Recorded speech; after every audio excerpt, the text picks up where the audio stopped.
기대 심리 때문에 아, 환차익도 얻을 수 있겠구나 해서 들어오는 외국 세력들이 있는 게 아닌가요? 천만에 말했습니다. 기업 실적과 국가의 상호작용 관계에 대해 이해가 부족하기 때문에 그런 발상을 할 수 있는 거거든요.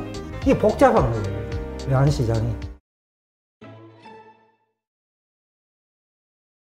네. 그러면 이번에는 우리가 2018년도, 19년도에 그 달러와 그러니까 원달러의 그 환율 추이를 가지고 무엇을 배울 수 있는지 한번 좀 시간을 가져보죠. 설명을 좀 해주시죠. 제가 이제 2018년 1분기부터 2019년 3분기 약 한 1년 6개월, 한 18개월 되네요. 그죠? 18개월 동안 우리 환율 추이를 가지고 한번 봤어요. 이게 수요 곡선하고. 네. 보니까 그때 2018년 1분기 거래량은 하루 평균 한 420억 달러 정도 됐어요. 네. 그런데 3분기에 들어와갖고 평균이 680억 달러로 한 60% 증가했죠. 그죠? 평균이 그러니까 실질적으로 많을 때는 700억 달러 넘었다 이래 보는데. 그러니까 환율이 상승하는 국면이잖아요. 그죠? 여기가. 네. 1072원, 78원, 21원, 27원, 그죠? 네. 요 잠시 멈추는데 뭐 2원 정도니까 큰 의미는 없잖아요. 그죠? 그렇죠. 그 다음에 65원, 93원. 그러면 한 100원, 120원 차이 나네요. 그죠? 네. 이 125원은 굉장히 큰 겁니다. 1년 만에 1년? 1년 만이니까요. 10% 이상 올랐다는 거잖아요. 그렇죠. 10% 이상인데 우리 매출액 마진율이 4% 되는 기업만 해도 우리 한 기업이에요. 수출 기업으로서는 그러겠네요. 수출 예, 기업들은. 엄청난 거예요. 그런데 이때 조선업이 또 코나 몰렸거든요. 이때. 네. 왜냐면 환율이 내려간다고 다 보고 저를 1072원 가면 뭐라고 하는지 알아요? 또 900원 간다 합니다. 네? 1072원까지 내려가면 외환시장에서는 900원 한다고 1000원 깨진다고 얘기를 해요. 그러니까 지금 내려가는 속도가 빨라지니까. 그러니까 기술적 분석을 하면 1분기 1072원 50원 갈 것 같은 거예요. 지금. 예? 또 78원 저거는 우연히 올라갔다고 생각하는 거야. 6원 차이 나니까. 그렇죠. 다시 내릴 거야. 이 생각을 한단 말이야. 예? 그러면 저서도 선물하면 매도하는 사람이 있다고요. 추가적인 하락을. 하락에 베팅하는 거죠. 그리고 조선업체 같은 불안하거든요. 예를 들어 1,100원에 수주를 했는데 70원이면 한 30원 되잖아요. 네. 그럼 마진이 없는 거예요. 그죠? 그러면 뭡니까? 월급도 주기 힘든 거야. 그러니까 저기서 불안하게 짝이 없다고요. 그러니까 매수를 하게 된다고 1,900원 깨진다고 하면. 근데 이제 문제는 1,190원이 가버리면 이건 난리 나는 거야. 그러게 완전히 손실이 어마어마해지겠네요. 그러니까 이익이 날아가는 거잖아요. 이게 44%만 돼도 20배니까 80% 나오잖아요. 그죠? 네. 레버리지 선물하니까. 그러니까 남는 거 하나도 없는 거예요.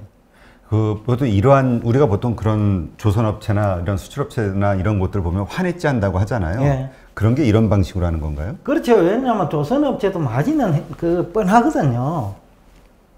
결국 하면 한 4% 정도 되는데, 그러면 환율이 올라갈수록 좋아요. 수출업체니까. 그렇죠. 근데 워낙 장기에 하다 보니까 선박 건조 기간이 한 3년 정도 걸린단 말이죠. 그럼 중간에 만약에 내려버리면 또 어떻게 내릴지 모르거든요. 그러니까 이제 좀 무역수지 적자는 자꾸 나고. 그래서 이제 제가 GDP 얘기도 하고 환율 얘기도 하면서 이게 경상수지도 또 1시간 이상 얘기를 해야 돼요, 사실은. 하여튼 수출업체는 달러 약세일 때 이익이 커지는 거잖아요. 그렇죠. 수출이 잘 되고. 그렇죠. 네. 그렇죠. 원화가 약세. 아니 원화가 약세라요. 예, 원화가 약세. 그러니까 1,500원, 2,000원 갈수록 좋은 거죠. 그렇죠. 근데 그것도 문턱대고 좋은 게 아니에요. 그 조직이 배팅을 정확하게 할 때, 그러니까 대응을 정확하게 할 때 좋은 것이지. 그러니까 우리가 생각하기에는 지금 환율이 이렇게 올랐네? 그러니까 이익이 많이 나겠네 이러지만 사실상 기업 단위나 이런 어떤 관련 기관들에서는 미리 사전에 그거와 관련된 해지용으로 베팅을 다 해놓으니까 예. 그 결과에 따라서 완전히 달라지는 거잖아요. 그것도 있지만 이러죠. 요즘처럼 요 근래 한 달 전에도 다 제가 우리 대표님, 우리 회사 대표하고 누가 그런 얘기 하던데요. 다 그런 데 이라더라고. 1,000원 이하로 간다고? 근데 나는 와닿지 않는다. 이 얘기를 했거든요. 그거라면 그 순간에 어떤 일이 일어났겠어요? 수출업체들은 다 팔았을 거라고. 가지고 있는 달러를. 그러면 다 팔고 나야 올라버린 거예요, 지금. 그죠? 네. 그러니까 달러 가격이 살 때 팔아버리고 달러 가격이 비싸니까 다시 사야 돼. 자기도 수입을 해야 되니까. 삼성전자도 수입 많습니다. 그 수출만 하는 게 아니거든요. 반도체 수입도 많이 해요. 그렇죠. 원자재 수입을 해야 되니까. 그러니까 뭐냐면 그 관리를 어떻게 하느냐에 달린 거죠. 그래서 제가 이제 환율 관련 아까 교육을 국가 지원을 받아가지고 책을 740페이지나 쓴 이유가 그 양이 많고 구체적이라는 거예요. 구체적이라야 이길 수 있는 거지, 대응이 되는 것이지. 그냥 뭐 환율이 올라가면 수출업체에 좋고, 환율이 내려가면 수입업체에 좋고, 하는 이런 두리뭉실한 얘기들로는 절대 적응 못 하는 거예요. 그러면 현재 시점, 지금 다시 어쨌든 1070원을 저점으로 해가지고 지금 한 1130원 선으로 왔는데, 사실 지금 그러니까 이러한 현상이 가다 보니까 그 외국인 투자자들이 그렇게 많이 들어오지를 않고 있거든요. 그러니까 다시 전처럼 1070원, 그러니까 원화 강세가 되는 순간 이제 다시 외국인 투자가 들어오지 않겠느냐 이런 기대감을 갖고 있는데, 그런 시점이 오겠냐 안 오겠냐 가지고 요즘 말이 많거든요. 어떻게 보세요? 원화 강세면 1060원, 70원, 150원? 그렇죠. 왜 들어오는데 외국인이? 환차익도 그렇지만 이제 뭐 아니지. 나갈 때는 환차익 얘기가 돼요. 앞에 높을 때 들어왔으니까 나가는 개념으로는 환차익이 발생하지요. 네. 1050원 가면. 근데 들어오는 입장에서는 지금 1500원 하는 게 제일 좋죠. 그래야 나중에 1000원 가면 500원 남잖아. 나갈 때. 그리고 기업도 수출 기업에 투자한다면 1500원 할 때 삼성전자 1100원 받아 1500원 받으니 떼돈 벌잖아요. 그러니까 이런 심리가 있을 수 있죠. 지금 이제 아까 우리 기대 심리, 지금 계속 하락하고 있다, 뭔가 워낙 강세가 돼가고 있다 그러면 제가 지금 반대로 설명했나요? 반대로 설명했죠. 그렇죠. 이게 달러가 강세일수록 달러가 약세일 때 달러가 강세일수록 수출업체 좋은 거죠. 우리 원화가 약세라 해야 된다는 거죠. 예. 그래야 1500원 가고 1200원, 300원 가야 된다는 거죠. 제가 갑자기 이게 회로가 좀 꼬였는데, 그러면 외국인이 투자가 된다는 건 지금 1100원, 1200원, 1300 이렇게 높아질수록 투자가 많이 들어오는 건가요? 그것도 또 별도로 심층적으로 봐야 돼요. 그래서 이제 아까 750회, 1000회 지나가는 이유인데, 이게 조금 오를 적에는 도움이 크게 돼요, 수출업체도. 근데 많이 올라 버리면 짧은 기간에 대부분 다 당해요. 우선은 짧은 기간에 많이 오를 이유가 별로 없거든요. 근데 그럼에도 불구하고 짧은 기간에 아르헨티나나 브라질처럼 오른다는 얘기는 그 나라 경제에 문제가 있다는 거예요. 쉽게 하면 실물 경제에도 문제가 있고 금융시장도 문제가 있다는 거예요. 그런데 문제가 있는데 왜 들어가느냐는 거죠.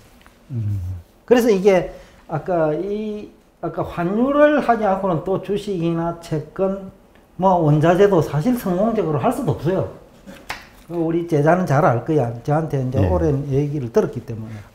이런 기대 심리 때문에 하겠죠. 제가 지금 잠깐 했는데, 환율이 계속 강세가 되고, 그러니까 현재도 강세인데 이 추세가 계속 더 강세로 될 거라는. 강세라는 말은 원화 강세랍니까? 달러 강세? 원화 강세. 원화 강세면 이제 1,900원으로 간다는 거예요. 그러니까 1,100원인데 1,070원이 됐고, 앞으로 말씀하신 대로 뭐 1,000원 갈 수도 있고 900원 갈 수도 있다라는 어떤 기대 심리 때문에 환차익도 얻을 수 있겠구나 해서 들어오는 외국 세력들이 있는 게 아닌가요? 천만의 말씀.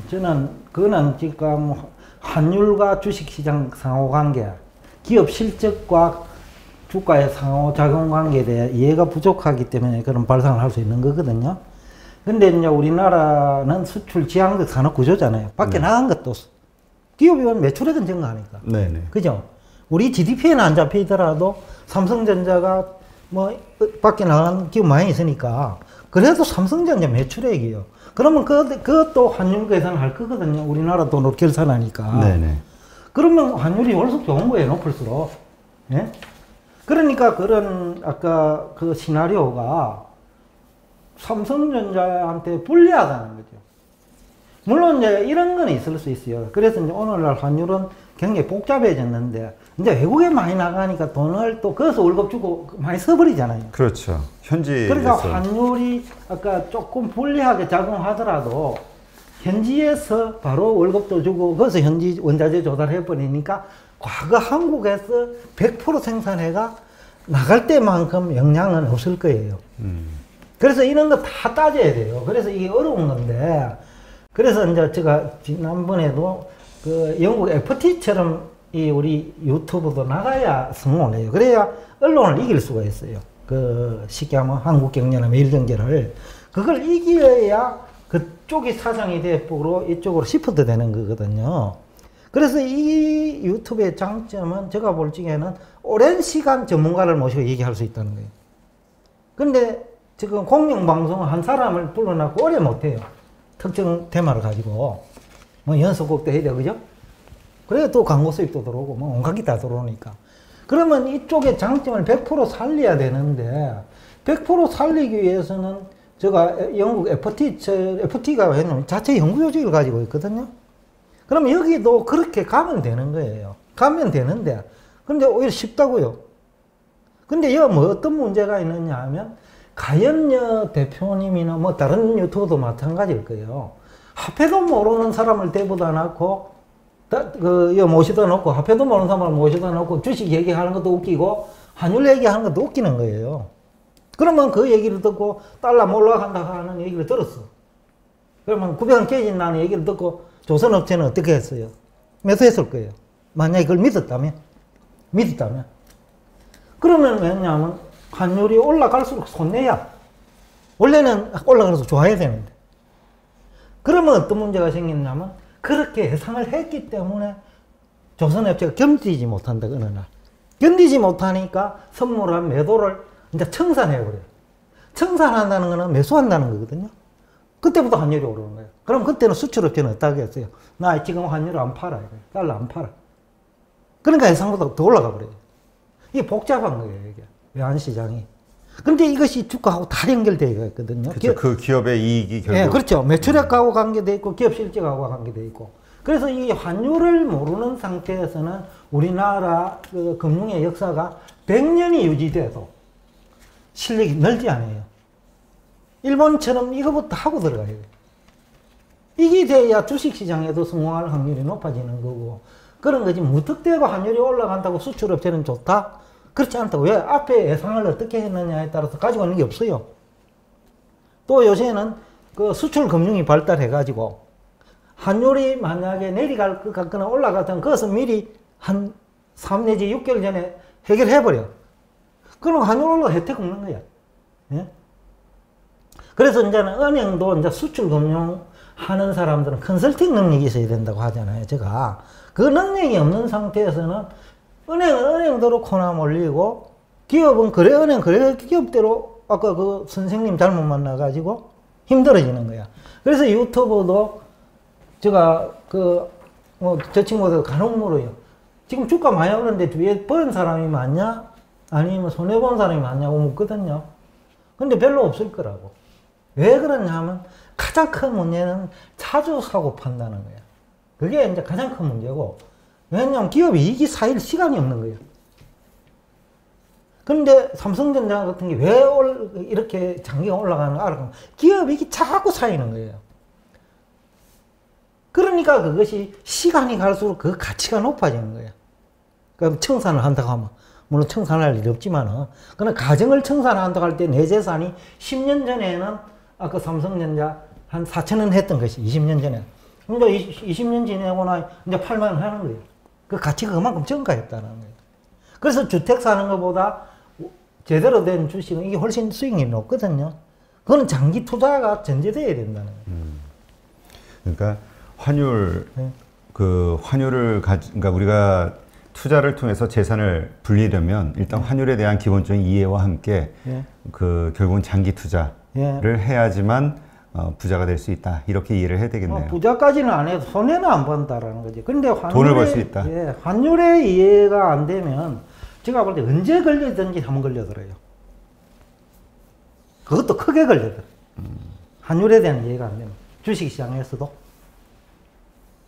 그래서 그거 자체를 모르면 차라리 미국 가서 있어라 이거야. 예? 그거 잘 모르겠거든. 그러면 이제 미국은 세계적 기업들이 다 들려, 그죠? 그렇죠. 그러면 아까 삼성전자 같은 기업이 많다라는 얘기야. 예? 그러면 자꾸 쌓인다는 거야, 유보익이. 그리고 미국이 이제 장점이 뭐냐 하면 다른 그 외국으로부터 에너지 공급을 자꾸 받을 수 있어요. 그게 우리 지구가 계속해서 커져 왔잖아요. 아마 지구가 처음 생길 때는 지금의 뭐 한 3분의 2 이하였을 거예요. 그동안에 계속 소행성이 떨어진 거야. 예? 그거는 뭐냐면 지구 중력이 소행성을 끌어당긴 거야. 그럼 미국의 실물 경제와 미국의 금융시장이 합하면 2가 되는 게 아니고 3이 되거든요. 그렇죠. 세계의 유동성이 다 그쪽으로 몰려가니까. 예, 그러니까 실물도 그쪽으로 들어가고 금융도 그쪽으로 들어가니까 3이 될 게 5가 돼버리는 거예요. 그러면서 또 금융과 실물이 또 상승작용을 해요. 예를 들어서 재결치 얘기를 얼마 전에 했는데 2007년에 재결치가 주식 투자 비중을 너무 높여 버렸어요. 그래 2008년 망가져 버렸잖아요. 네. 그래서 재결치 그 GE그룹이 완전히 코나 몰린 거야. 타이밍을 놓쳤다 이게. 근데 2007년에 제가 그런 얘기를 했거든요.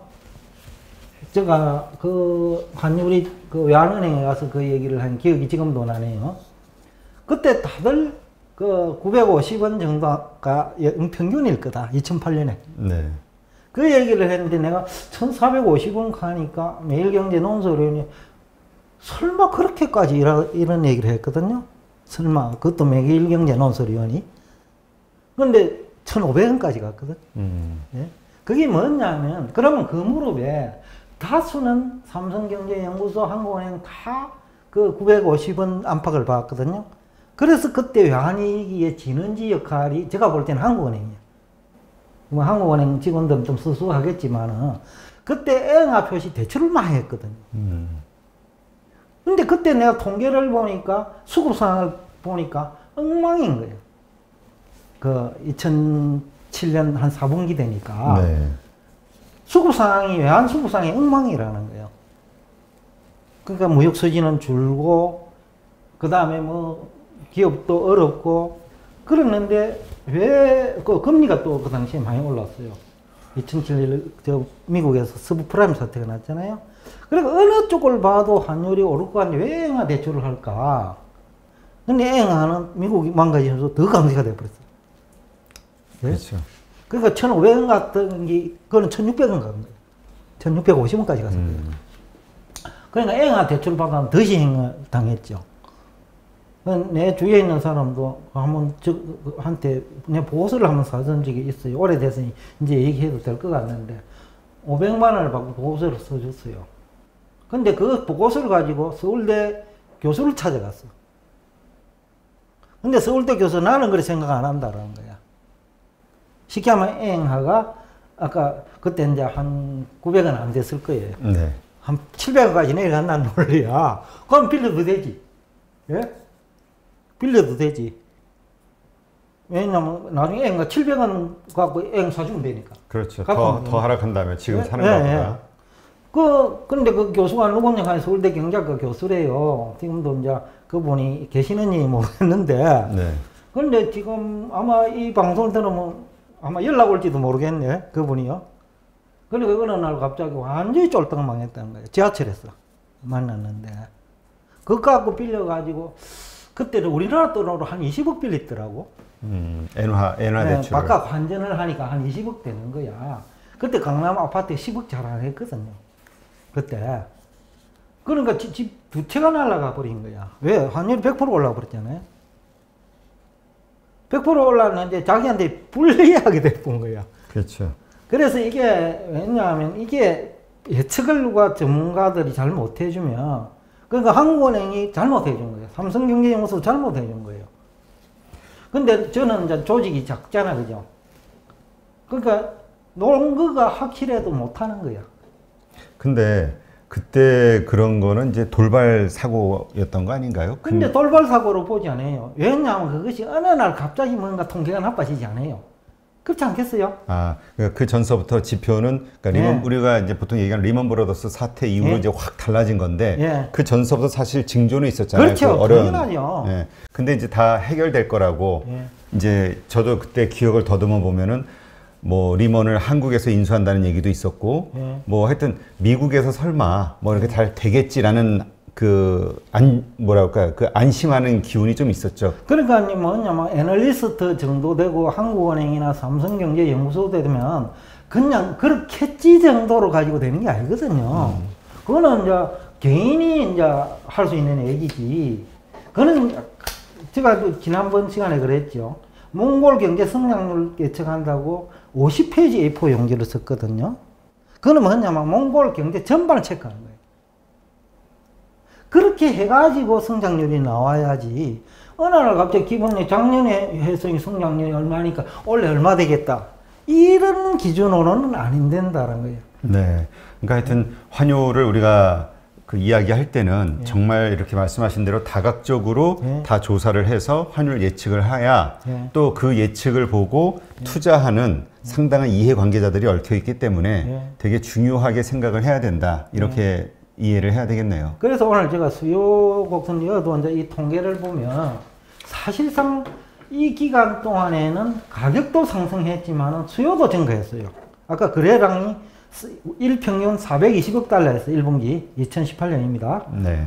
그러면 2019년에는 한 720억 달러가 증가했을 거예요. 네?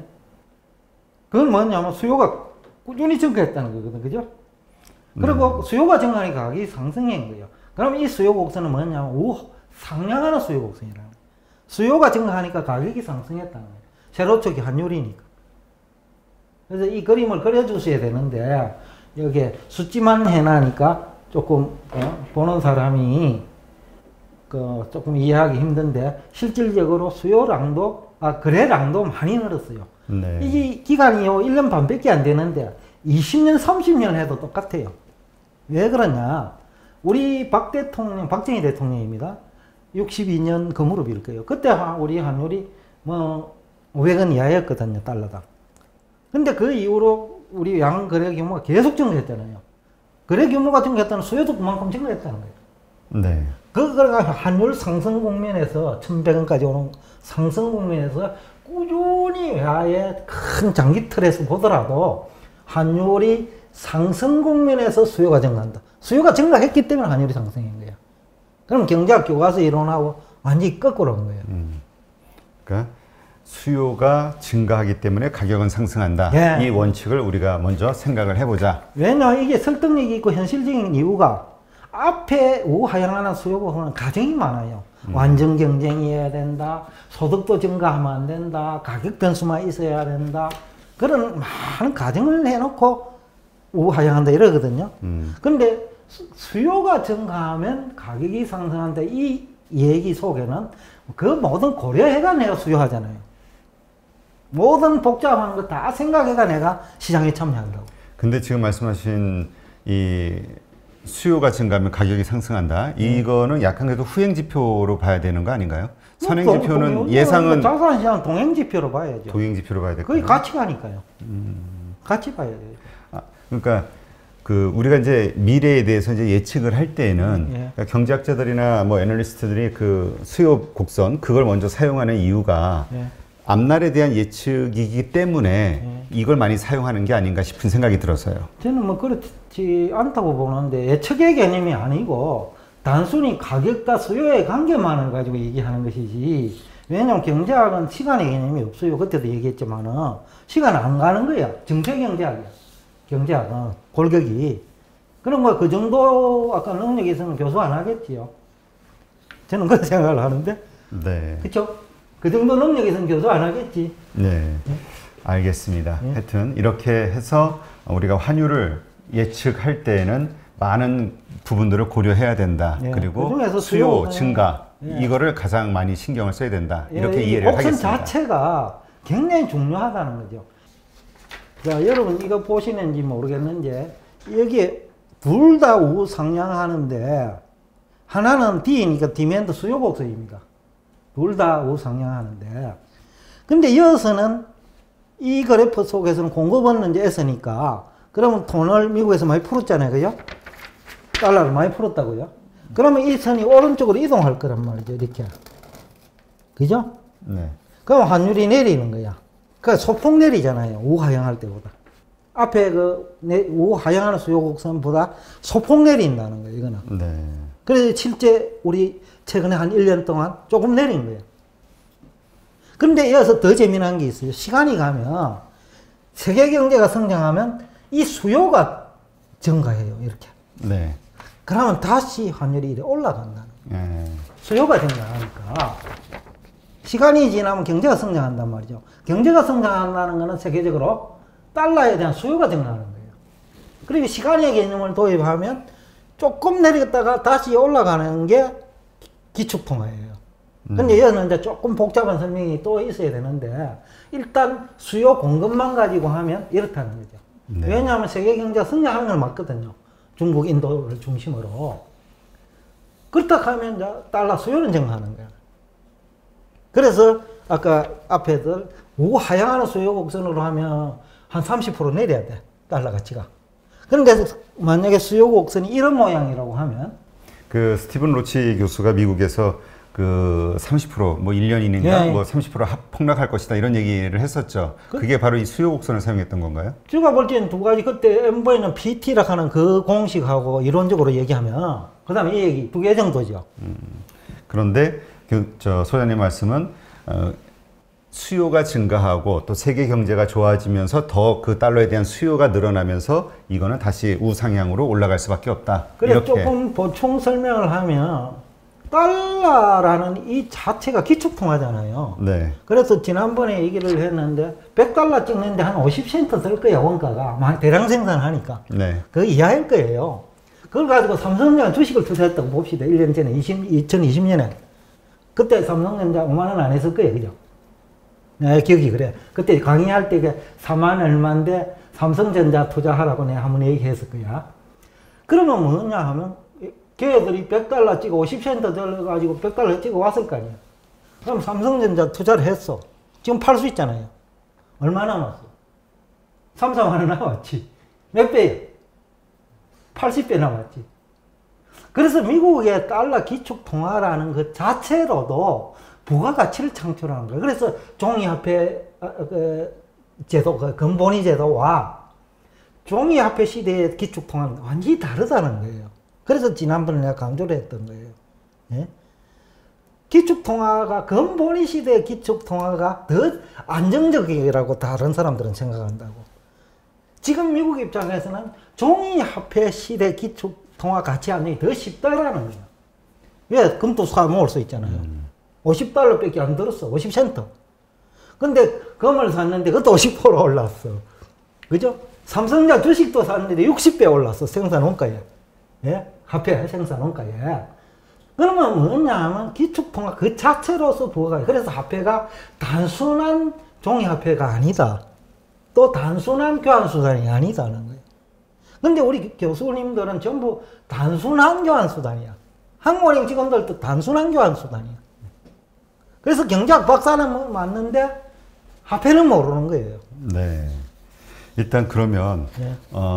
그 다음 질문을 좀 드리면, 우리가 이제 나라마다 고정 환율제를 쓰는 곳도 있고 변동 환율제를 쓰는 곳도 있지 않습니까? 예. 이럴 때는 이 수요 곡선이 어떻게 좀 달라지나요? 그렇겠죠. 왜냐하면 고정 환율 제도에서는 사실상 화폐 수요 곡선도 사실상 환율 때문에 수입업자가, 환율이 주어진 거니까, 고정 환율이니까. 네. 환율 때문에 아까 야가 필요한 게 아니고, 네. 외국의 재화, 외국산 제품, 네. 그걸 사기 위해서 달러가 필요한 거예요. 그래서 환율 걱정을 할 필요 없는 거예요. 그러면 오로지 가격의 변수란 말이야. 그쵸? 고정 환율 제도에서 수입업자는 네. 가격의 변수예요. 그죠? 그 가격이 환율이 내려가 1,000원 하다 500원 가면 500원 내린 거잖아요. 그럼 수입을 더 많이 할 수 있어. 국내에서 1,000원 받고 팔 수 있잖아. 그렇죠. 그러면 행제하는 거예요. 그러면 이것은 환율과 무관한 수요 곡선이에요. 그래서 일반적인 수요 곡선으로 설명이 가능하다는 거예요. 환율과 연결시키면 안 된다. 딱 한쪽 고정이 돼 있으니까. 네. 그래서 맨큐 경제학에도 보면 환율과 관련된 뭐 국제 수지나 뭐 각종 그 이론들 있잖아요. 그게 왜냐면 미국은 고정, 저 입장에서는 고정 환율이에요. 그렇잖아요. 자기들 입장에서는.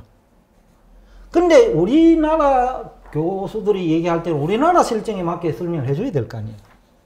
근데 그게 안 들어가가 있다는 거예요.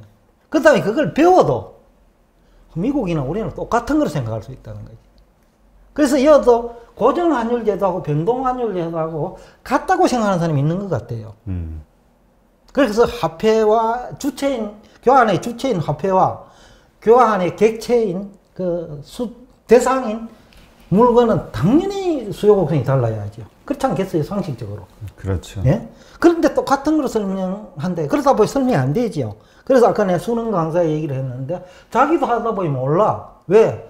모르게 돼 있는 거예요. 왜? 우하향으로 설명을 하니. 그러니까 우하향하는 수요 곡선, 이 원리는 고정환율제에 딱 적합한 제도다. 그렇죠. 고정환율제도에 맞는 거예요. 근데 뭐 지금 나라들이 고정환율제 쓰는 곳들이 그렇게 많지가 않으니까. 거의 없죠. 그러니까 그래서 이제 다시 한번 수요 곡선 이론이 그 현장에서는 맞지 않는다 이 얘기를. 그런데 이건 맞지 않는다 정도로 이게 그칠 것이 아니라 이게 심각한 문제예요, 사실은. 그걸로 인해서 손해 보는 케이스가 많이 생길 수 있기 그러니까 때문에. 우선은 수능 시험 치는 친구들은 말도 안 되는 이론 배워가지고 합격을 했으니까 그게 또 옳은 줄 알아. 그런데 실력도 안 되는 사람이 암기 실력이 좀 있어가 또 합격해. 그치요? 근데 그보다 더 큰 문제는 그 친구들이 이제 증권회사나 은행이나, 그죠? 네. 한국은행 또 가면 이제 개판돼 보는 거야. 우리 속되면 방송 용어인지는 모르겠는데요. 엉망돼 보는 거야. 그래서 내가 2008년 외환위기에 지는이는 한국은행이야. 예? 거기서 일단 예측을 잘못했고 그걸 바탕으로 많은 경제 주체 혹은 투자자들이 거기에 맞는 어떤 액션들을 취했기 때문에 손실이 클 수밖에 없었다. 예, 그때 이렇게. 저도 아까 올라간다는 논리를 펼치게도 한국은행 통계를 얘기 가지고 했거든요. 근데 왜 한국은행이 있으면서 왜 그 통계도 이용 못하냐는 하는 거야. 그거는 이제 환율에 대한 이해가 부족하기 때문에. 그러니까 환율 결정 원리를 모르니까 그런 문제가 생긴다는 거예요. 환율 결정이 여러 가지 변수가 뭐 엮이고 이래갖고 환율이 결정된다는 알아, 뭐 한국은행 통계 다 가지고 있잖아요.